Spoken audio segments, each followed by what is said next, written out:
தோழர்களே வணக்கம். நாங்க நிற்கக்கூடிய பகுதி வந்து புதிய மலையில உற்பத்தியாகி தூத்துக்குடி, நெல்லை மாவட்டங்களின் வழியாக விவசாய மக்களினுடைய வாழ்வாதாரமாக இருக்கக்கூடிய பொருணை நதி என்று சொல்லக்கூடிய தாமிரபரணி ஆற்றுப்படுகையில் இருக்கிறோம். நாங்க நிற்கக்கூடிய தாமிரபரணி பகுதி வந்து ஆழ்வார் திருநேரி ஆறு. ஆழ்வார் திருநேரி வழியாக சங்கமிக்கக்கூடிய தாமிரபரணி ஆற்று பகுதியில் தான் இன்னைக்கு நிற்கும். அப்படி இந்த காட்டுங்க, இந்த தாமிரபரணி ஆறு எப்படி இந்த பாலத்துக்கு உள்ளெல்லாம் பாருங்க.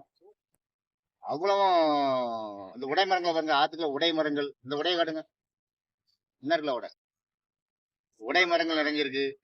அந்த பக்கம் அவ்வளவு ஆகாய தாமரை செடி, கோர புற்கள் எல்லாமே ஆக்கிரமிச்சு இந்த ஆறை வச்சிருக்கு. குறிப்பா இந்த பகுதியில இருந்தா அந்த பகுதி சுற்றுவட்டார மக்களுக்கு இந்த ஆத்துக்களை உரைக்கிணறு இறக்கி பல 10க்கும் மேற்பட்ட உரைக்கிணறுகள் அமைக்கி தண்ணீர் வாழ்வாதாரமாக போகக்கூடிய ஒரு பகுதி இந்த ஆழ்வார் திருநீர். ஆனா இங்க பாருங்க, அவ்வளவு அந்த கோழி கழிவுகள், விலங்குகளுடைய கழிவுகள், பிளாஸ்டிக் இதெல்லாம் அங்க இருந்து போட்டு இந்த ஆத்துக்களை தான் கொண்டு போட்டு வைக்காங்க. ஆத்துக்களை தான் கொண்டு போடுறாங்க. அப்ப என்ன ஆகுதுன்னா, குடிப்பதற்குரிய தண்ணி வந்து இந்த ஆத்தை நம்பிதான் இருக்கு. இங்குள்ள உரை கிணறுகள்லாம் இந்த பகுதியில தான் உரை கிணறு போட்டு சுற்றுவட்டார மக்களுக்கு குடி தண்ணி போகுது. அப்போ இப்படி கழிவுகளை கொண்டு, கோழி கழிவுகள், கால்நடை கழிவுகள் இப்படி கொண்டு போட்டாச்சுன்னா இந்த தண்ணியினுடைய வாழ்வாதாரம் ரொம்ப மோசமாயிரும். தண்ணி ஃபுல்லா கிருமி வைரஸ் ஆகக்கூடிய ஒரு சூழல். இதை வந்து இந்த பகுதி கொஞ்சம் கண்காணிக்கணும். அரசு நிர்வாகம் கண்காணிச்சு இந்த ஆற்று பகுதியை ஒரு பாதுகாக்கப்பட்ட பகுதியாக நம்ம அமைக்கணும். ஏன்னா குடிநீர் வழங்கக்கூடிய பகுதி இந்த ஆழ்வார் திருநேரி ஆற்றுப்பாடி இருக்கு. அப்ப இதுல கொண்டு மனித கழிவுகளையும், கால்நடை கழிவுகளையும், பறவைகளுடைய கழிவுகளையும் கொண்டு போடுறதுனால இந்த தண்ணி வந்து சுத்தமா மாசுபட்ட ஒரு சூழ்நிலையா தான் இருக்கு. ரொம்ப சுகாதாரக்கேடா இருக்கு. இந்த பகுதியில் நிக்கவே முடியல. அப்படி ஒரு துர்நாற்றம் வீசக்கூடிய ஒரு சூழல் தான் நிலவிக்கிட்டு இருக்கு. ஆகவே இந்த ஒரு ஏன்னா நீர் ஆதாரம், நம்ம சாப்பாடு உணவு இல்லைன்னா கூட ஒரு 10 நாள் நம்ம சமாளிச்சிடலாம் நீரை குடிச்சு. அந்த நீரே நமக்கு சரியில்லாத ஒரு சூழ்நிலையை உருவாக்கக்கூடிய காரணியாக இந்த இடத்த உருவாக்குனா, நீரை குடிக்க முடியாத நிலைமைக்கு உருவாக்கியாச்சுன்னா நம்ம எதை மனித வாழ்வைக்கு தேவை முக்கிய ஆதாரம் நீர் தான். நீர் இல்லாம உலகமே இயங்காது, ஒரு அணுவும் அசையாது. அப்படிப்பட்ட நீரியல் துறையை நம்ம பாதுகாக்கணும்னா இந்த இடங்களை, சுற்றுப்புறங்களை செம்மையா நம்ம ஒரு பாதுகாக்கப்பட்ட சுற்றுச்சூழல் பாதுகாக்கப்பட்ட ஒரு மண்டலமாக இந்த ஆற்றுப்படுகையை வைக்கணும். ஏன்னா இங்க இருந்து உரைக்கிணறுகள், அந்த உரைக்கிணறு தெரிந்து பாருங்க, அந்த முன்னாடி அதை காட்டுங்க. ஒரு 10 உரைக்கிணறு, ஒரு 6, 7 உரைக்கிணறு இருக்கு. இந்த உரைக்கிணறு மூலமா தான் தண்ணி வந்து நம்ம சுற்றுவட்டார பகுதிகளுக்கு போகுது. உரைக்கிணறு போட்டு கீழே போர் போட்டு தண்ணீர் வந்து சுற்றுவட்டார மக்களுக்கு போகக்கூடிய ஒரு வாழ்வாதாரத்தை இந்த இடத்துல அமைச்சிருக்காங்க.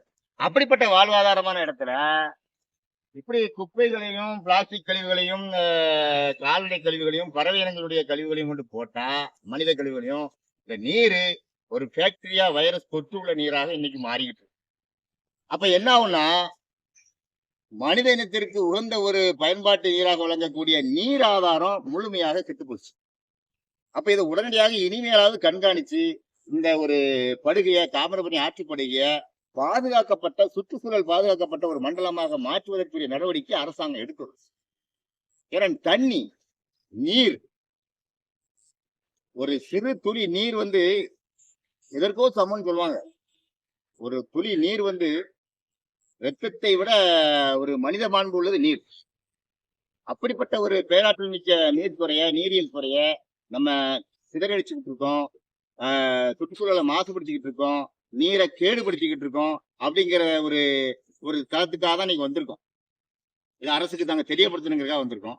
இந்த இடங்களை ரொம்ப மாசடைஞ்சு கிடக்கு. இந்த இடங்களை சுத்தப்படுத்தி ஒரு பாதுகாக்கப்பட்ட மண்டலமாக இதை மாற்றினாதான் சுற்றுவட்டார மக்களுக்கு ஒரு பயனுள்ள நீர் ஆதாரம் கிடைக்கும்.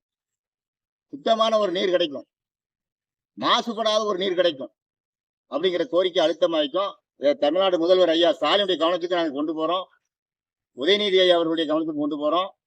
மற்றும் இந்த நீரியல் துறை அதிகாரிகள், குடிநீர் நீரியல் துறை அதிகாரிகள் அவருடைய கவனத்துக்கு கொண்டு போறோம். குடிநீர் துறை அமைச்சகத்துக்கு கொண்டு போறோம்.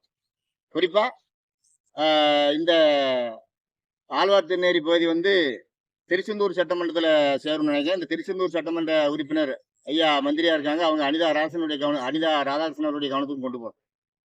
அப்படிங்கிற கோரிக்கை அழுத்தமா வைக்கும். அதே மாதிரி இந்த மாவட்ட கலெக்டர், தூத்துக்குடி மாவட்ட கலெக்டருடைய கவனத்துக்கு நேரடியா வைக்கும். ஐயா இளம்பகத் அவர்கள் நேரடியாக வந்து இந்த இடங்கள்லாம் பார்க்கக்கூடிய சூழல் உள்ளவர்கள், எந்த பிரச்சனாலும் நேரடியாக வரக்கூடிய ஒரு களப்பணி அமைச்சிருக்காங்க தூத்துக்குடி மாவட்ட ஆட்சியர்கள். எங்களுடைய கோரிக்கையை ஏற்று ஐயா அவர்கள் இதெல்லாம் வந்து பார்த்து ஒரு சுத்திகரிக்கப்பட்ட தூய்மையான சுற்றுச்சூழலுக்கு உகந்த ஒரு பாதுகாப்பு மண்டலமாக இந்த நீர் இருக்கு தாமிரபரணி ஆற்றுப்படுகை அவங்க மாற்றி தரணுங்கிற கோரிக்கையை அழுத்தமா வைக்கும். அரசியல் பிழைக்காக சமூக ஆர்வலர் சண்முகராஜா.